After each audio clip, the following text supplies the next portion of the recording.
Was that good enough from Liverpool, or was that not good enough from Liverpool? It was not good enough. Conceded a goal, didn't score, lost the game. Was not good enough.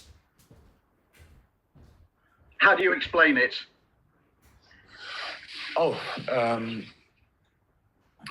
had a few interviews and tried to explain it. It's just that we had to make some changes and wanted to make some more, and that is then clear that it takes a little bit of time to adapt, especially when you know that Fulham is in a really good moment, is anyway a good football playing side, and so that was clear. I started okay. Had with direction, especially when we sent Mo in behind. We had the moments, didn't use them. They had their moments when they played behind our last line, of course. But we didn't concede a goal. We conceded a goal in a moment when obviously we didn't expect it. And it was close before, only a few minutes before halftime.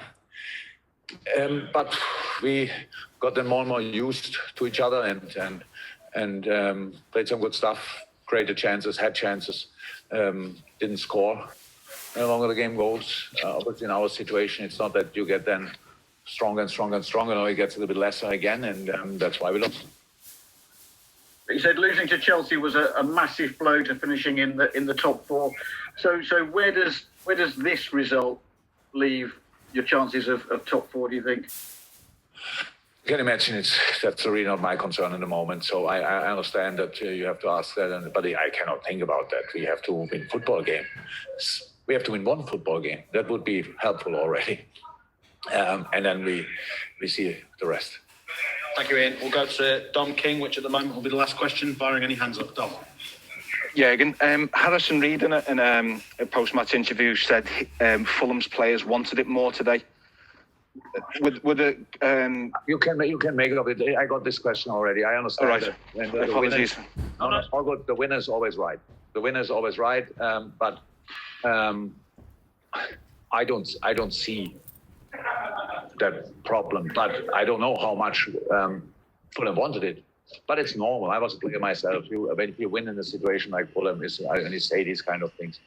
That's now not my problem in the moment. My boys want to win football games. I know that we got enough knocks for making clear that we really want it with all we have, and the boys want it. We couldn't do it. That's the problem. But I know when he says that the winner is always right. Thanks, Dom. We'll go to Carl Markham and then Chris Bascom. Carl. I have to look here to watch the camera. As long as you need. Carl, sorry, are you the camera? Hi, Jurgen. Hi. Just following up on that. After the Chelsea game, Andy Robertson said that when the team goes 1-0 down, heads go down. I'm just wondering, we've spoken a lot about how these players were mentality monsters, but that is not the mentality we're seeing now. So how do you explain that, and what do you do to change that? Oh, look, the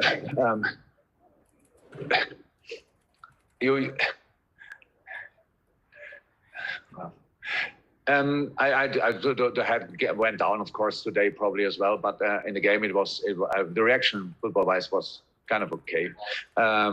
We obviously a lot of players who stand for mentality are not on the pitch in a moment. You can be like a leader in these moments, stuff like that. That's clear. But I tried to answer all the questions. The thing is just we got that many knocks. So you can want to win a game because you won all the others before, or you want to win a game because it's a while ago that you won a game, and that's more our situation. So believe me, these boys want that. It doesn't work in a moment. There are some reasons for it. We don't score goals, and we concede at least one, which is in the moment looks like is enough against us. But you can discuss whatever you want. Obviously, I cannot just answer and say, yeah, we don't have mentality. No, we have mentality, just not a mentality we are used to probably. But the boys want to win games. That's how it is, and they want to win this game today. I saw that. and we made still mistakes. That's the problem. But that's not about the boys don't want to make the mistake. We just make them. And we have to make sure that the mistakes we make are not that countable anymore. So like you can concede a goal.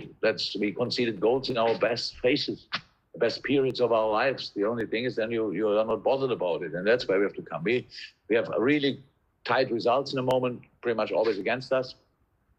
And we have to make sure that we win football games again. And then if it's a 1-0, it's fine. Fight for it with all you have. And then you can gain confidence and momentum maybe again in a moment. We don't have that. Thanks, Carl. Final question, Chris Baskin. Yes, I mean, it's pretty much just what Carl's asked. I mean, I was just going to say, is the only way out of this year and getting players back? I mean, it's you just wonder if the wounds are going to be so deep from what's happening now. It's going to cause longer term damage. You just need to get the players back before this stops. And not for winning one football game. No, for being the successful team again. For being the team we can be in the best possible way. Of course, we have to be complete. That's how it is, and a bit more complete than we are in the moment. That's all clear, but that's not what we are thinking about the moment. We really think from game to game, and when you're winning, then people think that's why you say that all the time. But that's the only way. You have to think and to concentrate and to focus on the next game, and to go again. And the next game is in a different competition where we didn't do it too bad yet, or so far, and but it will be a tough one, obviously. And so we have to make sure that we are ready for that. If we can go through, which is not guaranteed, obviously, then that could give confidence. And then we have Wolves, which is a tough one, and then we have couple of weeks off because of the Chelsea game and international break and all these kind of things. We have to use that time, obviously, and have to hope that all the boys who will go for national team that they come back healthy, like always. And then I think there are another 9 or 10 games to go. Sounds like 27 or 30 points. I don't know exactly. Well, a lot to go for, and we will try.